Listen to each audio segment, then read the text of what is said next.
good news from Minnesota. They just passed a bill to ban conversion therapy. So now, in its newest based vote, Minnesota Senate passed SF 23, which targets the discredited practice of seeking to change a person's sexual orientation, gender identity, or gender expression through some, again, pretty torturous means. If signed into law by the governor, mental health practitioners and professionals would be prohibited from engaging in gay conversion therapy with anyone under the age of 18 or any vulnerable adult, a label that can include those receiving treatment for physical, mental, or emotional conditions. The Senate voted ultimately 36-27 to advance SF 23, with 2 Republicans actually joining the slim Democratic majority. Wow. Now, SF 23 now awaits signature from Governor Tim Walz, which would put Minnesota alongside 20 other states, as well as the District of Columbia, that have passed laws banning gay conversion therapy for LGBTQ plus minors. And that, my friends, is how you protect the children. Look, gay conversion therapy, there is a reason torture is in the lower third. That's because it is torture. Medical associations have come out and described conversion therapy as inhumane, ineffective, and dangerous, especially in terms of mental health. There have been documented instances also of counselors using what are called extreme aversion treatments, such as electric shock therapy and medication. So when we talk about, and again, this is on minors. You have electroshock being used against children. And yet there are people out here who think, oh, no. It is hormone therapy and addressing someone by their desired pronouns. That's the real danger to the children.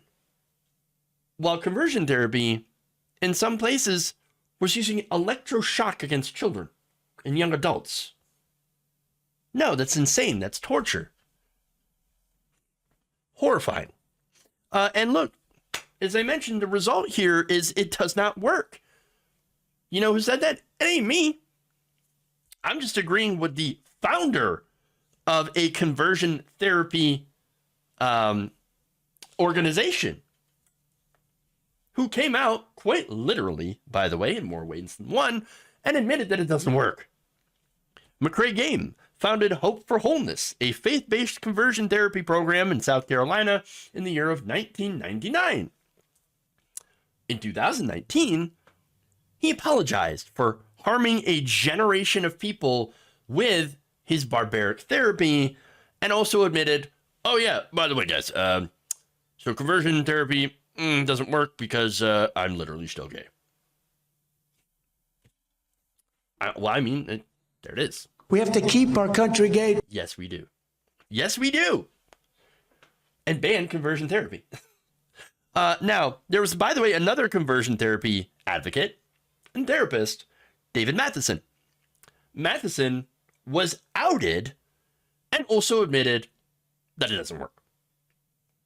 He ended up divorcing his wife of 34 plus years. Again, I feel bad for that because he was forced to live an existence that was not his true self, obviously, since he was attracted to men.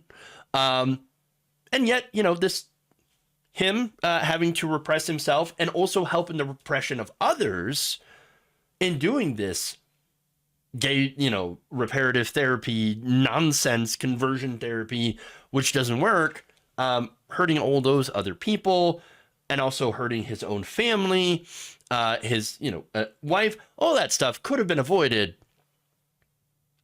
had we not had, fundamentalist religion, obviously telling people that being gay is bad and not allowing people to be themselves, their authentic selves. You can't pray away the gay. You also can't electroshock the gay away. It doesn't go away. Stop trying to make it go away. It's here. They're queer. You're going to have to deal with it. All right. Again, we don't know. We know that it doesn't work. It is torture. It's run by people who are usually deeply closeted as a result of mainly right-wing religion, let's be honest. So I am happy to see Minnesota on the cusp of banning this practice, which, unlike gender affirming care, actually does harm people. Gender affirming care saves lives. But Republicans, they're full speed ahead with banning gender affirming care. There's 469 bills nationwide targeting drag shows, gender affirming care, and other LGBTQ related issues. In fact, several advocacy organizations have spoken out in support of SF23 and other legislation aimed at granting protections to LGBTQ plus people in Minnesota. For example, this is Troy Stevenson, Director of State Advocacy Campaigns for the Trevor Project, saying this about SF23, quote, in the wake of record levels of anti-LGBTQ bills across the country, brings so much hope to mark the historic passage of this legislation. This bipartisan bill, again, 2 Republicans, actually one on the right side, so you got to give them credit for that, sends a powerful message of affirmation and support to every young LGBTQ Minnesotan growing up in the North Star State. So you know what? Here's the other thing, right? I mean, right-wingers, there's no reason you can't get on board with this kind of stuff, with allowing people to make their own choices. And that's supposed to be like the bedrock of your own ideology, is personal freedom, personal choice. And yet, it doesn't seem to turn out like that, because you have so many people in the Republican Party and the right-wing movement that are against personal choice when it comes to things like who you love, who you want to marry, or what, what you want to have your gender be expressed as. It's like seems like they don't really care about personal freedom or liberty at all. Just liberty for, giant multinational corporations to continue to not pay taxes and rob people. And you don't have a problem with that unless they're woke. I mean, you could prove me wrong by getting on board and supporting actual freedom, as these 2, Republicans, whom I don't know the names of, actually joined and did. And so there are some Republicans out there that maybe actually do feel that way, but it doesn't seem like it's a majority of them. And I would like to see that change. Now, that said, wrapping up, this legislation, which again hopefully will be signed into law soon, already adds to the based as hell Trans Refuge Act. What is that? That would effectively make Minnesota the 3rd sanctuary state in the country for people seeking gender affirming care. So Minnesota, you're on a roll. Hell yeah. Keep at it.